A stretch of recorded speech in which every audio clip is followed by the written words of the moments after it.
ಈಗ ಪ್ರೆಗ್ನೆಂಟ್ ಇರುವವರಿಗೆ, ತುಂಬ ಬ್ಯಾಕ್ ಪೇಯ್ನ್ ಇರುವವರಿಗೆ ಆರಿ ವರ್ಕ್ ಮಾಡಲಿಕ್ಕೆ ಇಷ್ಟ ಇರುತ್ತೆ. ಬಟ್ ಏನಾಗುತ್ತೆ ಅಂದರೆ ಆರಿ ವರ್ಕ್ ಮಾಡುವಾಗ ತುಂಬ ಬ್ಯಾಕ್ ಪೇಯ್ನ್ ಆಗುತ್ತೆ, ಏನು ಮಾಡಲಿ, ಏನಾದರೂ ಹೆಲ್ತ್ ಅಪ್ಸೆಟ್ ಆಗ್ಬೋದು ಅಂತ ತುಂಬ ಟೆನ್ಷನ್ ಇರುತ್ತೆ. ಅಂಥವ್ರಿಗೊಂದು ನಾನು ಇವತ್ತು ಒಂದು ಶಾರ್ಟಾಗಿ ಒಂದು ವಿಡಿಯೋ ಮಾಡ್ತಿದ್ದೇನೆ, ಎಂಡ್ವರೆಗೆ ನೋಡಿ. ನೀವು ಯಾವ ರೀತಿ ವಿದೌಟ್ ಸ್ಟ್ಯಾಂಡ್ ನಾವು ವರ್ಕ್ ಮಾಡ್ಬೋದು ಅಂತ. ಓಕೆ ನೋಡಿ, ತುಂಬ ಜನ ಈ ಥರ ಸ್ಟ್ಯಾಂಡ್ ಯೂಸ್ ಮಾಡ್ತೀರಾ ಅಥವಾ ಸ್ಕ್ವೇರ್ ಸ್ಟ್ಯಾಂಡ್ ಯೂಸ್ ಮಾಡ್ತೀರಾ.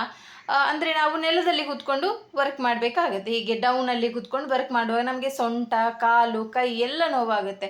ಬಟ್ ನಾನು ನಿಮಗೆ ಬೆಸ್ಟ್ ಹೇಳೋದಂದರೆ ಹೇಗೆ ನೀವು ವರ್ಕ್ ಮಾಡಬೇಕು ಅಂದರೆ, ಈ ಥರ ಒಂದು ಟೇಬಲ್ ಬೇಕು ನಮಗೆ. ಈ ಥರ ಒಂದು ಟೇಬಲ್ ಬೇಕಾಗುತ್ತೆ, ಅಥವಾ ಒಂದು ಡೈನಿಂಗ್ ಟೇಬಲಾ, ಅಥವಾ ಒಂದು ನಾರ್ಮಲ್ ಫೈಬರ್ ಟೇಬಲಾ, ಅದು ಆಗುತ್ತೆ.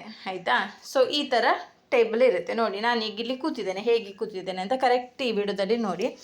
ಈಗ ನೋಡಿ, ನಾನೀಗ ರಿಂಗ್, ಇದೊಂದು 18 ಸೈಜಿದ್ದು ರಿಂಗ್. ನೀವು ಹೇಳಿದರೆ ನಂಬಲಿಕ್ಕಿಲ್ಲ, ನಾನು 6 ವರ್ಷದಿಂದ ಒಂದೇ ಒಂದು ಸ್ಟ್ಯಾಂಡ್ ಯೂಸ್ ಮಾಡಿ ಒಂದೇ ಒಂದು ಬ್ಲೌಸ್ ಡಿಸೈನ್ ಮಾಡಿಲ್ಲ. 6 ವರ್ಷ ಆಯಿತು ನಾನು ಆರಿ ವರ್ಕ್ ಮಾಡೋದು. ನಾನು ಯಾವುದೇ ಸ್ಟ್ಯಾಂಡ್ ಯೂಸ್ ಮಾಡಲ್ಲ, ಯಾವುದೇ ನಾನು ಸ್ಕ್ವೇರ್ ಆಗಲಿ ರೌಂಡ್ ಸ್ಟ್ಯಾಂಡ್ ಆಗಲಿ ಯಾವುದು ಯೂಸ್ ಮಾಡಲ್ಲ. ಜಸ್ಟ್ ಒಂದು 18 ಸೈಜ್ ರಿಂಗ್ ಅಥವಾ 16 ಸೈಜ್ ರಿಂಗ್. ನಾನು ಹೇಗೆ ಕೂತ್ಕೊಳ್ತೇನೆ ನೋಡಿ, ಇದು ಒಂದು 18 ಸೈಜ್ ಇದ್ದು ರಿಂಗ್. ಆಯಿತಾ? ಇದರ ಮೇಲೆ ನಿಮಗೆ ಸ್ವಲ್ಪ ಈ ಥರ ವೆಯ್ಟ್ ಇದ್ದು ಬಾಕ್ಸ್ ಬೇಕಾಗುತ್ತೆ. ಅದು ನೀವು ಯೂಸ್ ಮಾಡುವ ಮೆಟೀರಿಯಲೇ ಇಡಿ. ಯಾಕಂದರೆ ಕೆಲವರು ಇಷ್ಟಿಷ್ಟು ಬೀಡ್ಸ್ ಎಲ್ಲ ಯೂಸ್ ಮಾಡಲ್ಲ. ನೀವೇನು ಮಾಡಿ ಅಂದರೆ ಒಂದು ವೆಯ್ಟ್ ಇರುವ ಒಂದು ಬಾಕ್ಸ ಅಥವಾ ಏನಾದರೂ ಒಂದು ಈ ರೀತಿ ಇಡಿ. ಟೇಬಲ್ ನೋಡಿ, ಈಗ ನೋಡಿ ಟೇಬಲ್ ಇಷ್ಟಿದೆ ನೋಡಿ.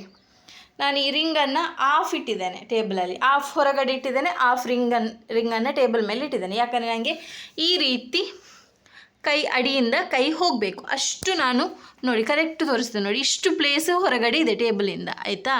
ಸೊ ಇದು ನಂದು ಒಂದು ಶಾಪಲ್ಲಿದ್ದು ಆಫೀಸ್ ಟೇಬಲ್ ಇದು 2.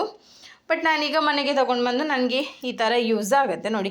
ಇಲ್ಲಿ ಮಾತ್ರ ಒಟ್ರಾಶಿ ಇದೆ. ನಾನು ಇದು ಒಂದು ಬ್ಲೌಸ್ ಆದಮೇಲೆ ನಾನು ಕ್ಲೀನ್ ಮಾಡಬೇಕು ರಿಟರ್ನ್. ಪ್ರತಿಯೊಂದು ಬ್ಲೌಸ್ ಆದಮೇಲೆ ಕೂಡ ನಾನು ಕ್ಲೀನ್ ಮಾಡ್ತೇನೆ. ಯಾಕಂದರೆ ಪದೇ ಪದೇ ಕ್ಲೀನ್ ಮಾಡಲಿಕ್ಕಾಗಲ್ಲ. ಒಂದು ಬ್ಲೌಸ್ ವರ್ಕ್ ಮಾಡ್ತಾ ಇರುವಾಗ ಫುಲ್ ಆದರೆ ಕ್ಲೀನ್ ಆಗುತ್ತೆ. ನಾನು ಹೇಳೋದು ಈ ಥರ ಪ್ಲಾಸ್ಟಿಕ್ ಟೇಬಲ್, ಸ್ವಲ್ಪ ಅಗಲ ಇರುವ ಟೇಬಲ್ ತಗೊಳ್ಳಿ. ಯಾಕಂದರೆ ನಿಮ್ಮ ಮೆಟೀರಿಯಲ್ ಎಲ್ಲ ಇಡ್ಲಿಕ್ಕಾಗತ್ತೆ ನಿಮಗೆ ಇಲ್ಲಿ. ಆಯಿತಾ? ಸೊ ಈ ರೀತಿ ನೋಡಿ, ಈ ರೀತಿ ನಾವು ಟೇಬಲನ್ನು ಯೂಸ್ ಮಾಡಬೇಕು, ಈ ರೀತಿ. ಓಕೆ, ಅದಕ್ಕೆ ನೋಡಿ ಈ ಥರ ನಾರ್ಮಲ್ ಚೇರ್. ನಿಮಗೆ ತುಂಬ ಹಣ ಕೊಟ್ಟು ತುಂಬ ಆಫೀಸ್ ಚೇರ್ ಟೈಪ್ ತೊಗೊಳ್ಬೇಕು ಅಂತಿಲ್ಲ. ನಾನು ಇದು ಮೀಶೋದಲ್ಲಿ 350ಗೇನ ಇದು ತೊಗೊಂಡಿದ್ದೆ ನೋಡಿ, ಕುಷನ್. ಇದು ನಾರ್ಮಲ್ ಚೇರ್, ಡೆಕ್ಕನವ್ರದ್ದು ನೋಡಿ, ಡೆಕ್ಕನವ್ರದ್ದು ನಾರ್ಮಲ್ ಚೇರ್ ನೋಡಿ. ನಾನು ಏನು ಮಾಡಿದ್ದೇನೆ ಅಂದರೆ ಕೂತ್ಕೊಳ್ಳಿಕ್ಕೆ ನನಗೆ ಸ್ವಲ್ಪ ಈಸಿ ಆಗಲಿ ಅಂತ ಈ ರೀತಿ ಕುಷನ್ ಇಟ್ಟು ನಾನು ಹೀಗೆ ಕೂತ್ಕೊಳ್ತೇನೆ ನೋಡಿ. ಯಾವ ರೀತಿ ಕೂತ್ಕೊಳ್ತೇನೆ ನೋಡಿ. ಟೇಬಲ್ ನೋಡಿ, ಇಲ್ಲಿ ಅಲ್ಲಿ ಒಂದು ಕಾಲಿಡಲಿಕ್ಕೆ ಜಾಗ ಇದೆ. ನೀವು ಬೇಕಾದ್ರೆ ಇಷ್ಟು ಮರದ್ದು ಟೇಬಲೇ ಬೇಕು ಅಂತಿಲ್ಲ, ನೀವು ಪ್ಲಾಸ್ಟಿಕ್ ಟೇಬಲಲ್ಲೂ ಬೇಕಾದ್ರೂ ಮಾಡ್ಬೋದು. ಬಟ್ ಮರದ್ದು ಟೇಬಲ್ ಯಾಕೆ ನಾನು ಯೂಸ್ ಮಾಡೋದಂದರೆ ಒಂದು ಗಟ್ಟಿ ಇರುತ್ತೆ, ಅಲುಗಾಡಲ್ಲ. ಆದರೆ ನಿಮಗೆ ಪ್ಲಾಸ್ಟಿಕ್ ಟೇಬಲೆಲ್ಲ ಸ್ವಲ್ಪ ವೆಯ್ಟ್ ಕಮ್ಮಿ ಇರುತ್ತಲ್ಲ, ಸೊ ಹಾಗಾಗಿ ಫುಲ್ ಅದು ಶೇಕ್ ಆಗುತ್ತೆ.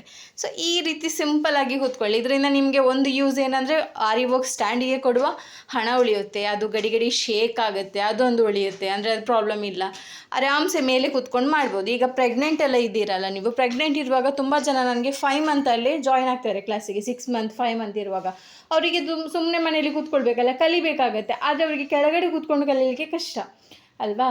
ಸೊ ಹಾಗಾಗಿ ನಾನು ಹೇಳೋದು ಟಿಪ್ಸ್ ಏನಂದರೆ, ಇದು ಸ್ವಲ್ಪ ಸ್ಟಾರ್ಟಿಂಗ್ ಕಷ್ಟ ಆಗ್ಬೋದು ಕೆಲವರಿಗೆ, ಬಟ್ ನನಗಂತೂ ಕರೆಕ್ಟಾಗಿದೆ. ನನಗೆ ಸ್ಟ್ಯಾಂಡಲ್ಲಿ ಕೂತ್ಕೊಂಡು ಕೆಳಗಡೆ ಕೂತ್ಕೊಂಡು ವರ್ಕ್ ಮಾಡಲಿಕ್ಕೇನಾಗಲ್ಲ.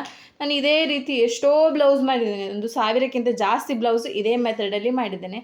ನಾನು ನಿಮಗೆ ಸ್ಟ್ಯಾಂಡ್ ಬೇಕು ಅಂದರೆ ಸ್ಟ್ಯಾಂಡ್ ತಗೊಳ್ಳಿ. ಬಟ್ ಈ ಥರ ಒಂದು ಇದ್ದರೆ ಒಂದು ಸೈಡಲ್ಲಿ ಇಟ್ಟರೆ ನಿಮಗೆ ಅಲ್ಲಿ ಮೆಟೀರಿಯಲ್ಸ್ ಇಡ್ಬೋದು. ಮತ್ತು ಒಂದೊಂದು ಬ್ಲೌಸ್ ವರ್ಕ್ ಆದಮೇಲೆ ನೀವು ಬೇಕಾದರೆ ಕ್ಲೀನ್ ಮಾಡ್ಬೋದು ನೋಡಿ. ಇದು ನಾನು ಕೂತ್ಕೊಳ್ಳುವ ಸೆಟಪ್ ಹೀಗಿದೆ. ನೀವು ಇದೇ ರೀತಿ ಟ್ರೈ ಮಾಡಿ, ಒಂದು ಬ್ಲೌಸ್ ಮಾಡಿ ನೋಡಿ, ಮತ್ತೆ ನೋಡಿ ನಿಮಗೆ ಎಷ್ಟು ಬ್ಯಾಕ್ ಪೇಯ್ನ್ ಆಗಲ್ಲ. ಈಗ ನನಗೆ ತುಂಬ ಜನ ಕೇಳ್ತಾರೆ, ಮೇಡಮ್ ನೀವು ಇಷ್ಟು ವರ್ಷದಿಂದ ವರ್ಕ್ ಮಾಡ್ತಿದ್ದೀರಾ, ಬ್ಯಾಕ್ ಪೇಯ್ನ್ ಆಗಲ್ವಾ ಅಂತ. ಸೊ ಇಲ್ಲ, ನನಗೆ ಬ್ಯಾಕ್ ಪೇಯ್ನ್ ಆಗುತ್ತೆ. ಯಾವಾಗ ಅಂದರೆ ನಾವು ಕಂಟಿನ್ಯೂಸ್ ವರ್ಕ್ ಮಾಡ್ತೇವೆ ನೋಡಿ, ಕಂಟಿನ್ಯೂಸ್ ವರ್ಕ್ ಮಾಡಿದರೆ ಬ್ಯಾಕ್ ಪೇಯ್ನ್ ಆಗುತ್ತೆ, ಇಲ್ಲಾಂದರೆ ಬ್ಯಾಕ್ ಪೇಯ್ನ್ ಆಗಲ್ಲ ಈ ಥರ ಕೂತ್ಕೊಂಡ್ರೆ. ಮತ್ತು ಕೆಲವ್ರಿಗೆ ಹೇಳ್ತಾರೆ, ಮೇಡಮ್ ನಮಗೆ ವರ್ಕ್ ಮಾಡುವಾಗ ಕೆಲವರು ಹೇಳ್ತಾರೆ ನಮಗೆ ಹೀಟ್ ಆಗುತ್ತಂತೆ, ಬಾಡಿ ಹೀಟ್ ಜಾಸ್ತಿ ಆಗುತ್ತಂತೆ, ಹೌದಾ ಅಂತ. ಅದಕ್ಕೆ ನಾನೇನು ಆನ್ಸರ್ ಕೊಡಲಿಕ್ಕೆ ಹೋಗಲ್ಲ. ವರ್ಕ್ ಮಾಡಿದರೆ ಬಾಡಿ ಹೀಟ್ ಆಗುತ್ತೋ ಇಲ್ವೋ ನನಗೆ ಗೊತ್ತಿಲ್ಲ. ನೀವು ಸುಮ್ಮನೆ ಕೂತ್ಕೊಂಡ್ರೂ ಬಾಡಿ ಹೀಟ್ ಆಗುತ್ತೆ. ಯಾಕಂದರೆ ಈಗದು ವೆದರ್ ಹೀಗೆ ಇದೆ. ಆಯಿತಾ?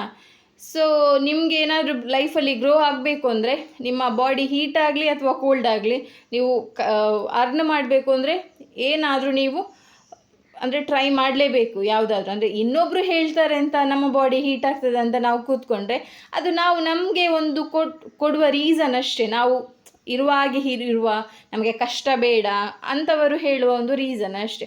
ನಾನು ತುಂಬ ಜನ ಕೇಳ್ತಾರೆ ನನ್ನ ಹತ್ರ ಕಾಲ್ ಮಾಡಿ, ಮೇಡಮ್ ನಾನು ಪ್ರೆಗ್ನೆಂಟ್ ಇದ್ದೀನಿ ಈಗ 5 ಮಂತ್ಸ್ ಇದ್ದು, ಸೊ ನನಗೆ ಕೂತ್ಕೊಂಡು ವರ್ಕ್ ಮಾಡ್ಬೋದಾ ಅಂತ. ಸೊ ಅದಕ್ಕಾಗಿ ನಾನು ಈಗ ಯಾರೆಲ್ಲ ನನ್ನ ಹತ್ರ ಕ್ವಶನ್ ಕೇಳಿದ್ದೀರಾ ಅವರಿಗೊಂದು ಈ ವಿಡಿಯೋ ಮಾಡಿದ್ದೇನೆ. ಸೊ ಇದು ಯಾರಿಗೆಲ್ಲ ಯೂಸ್ ಆಗುತ್ತೆ ಅಂಥವರಿಗೆ ಒಂದು ಶೇರ್ ಮಾಡಿ ಆಯಿತಾ. ಏನಾದರೂ ಡೌಟ್ ಇದ್ದರೆ ಕಮೆಂಟ್ ಮಾಡಿ. Thank you.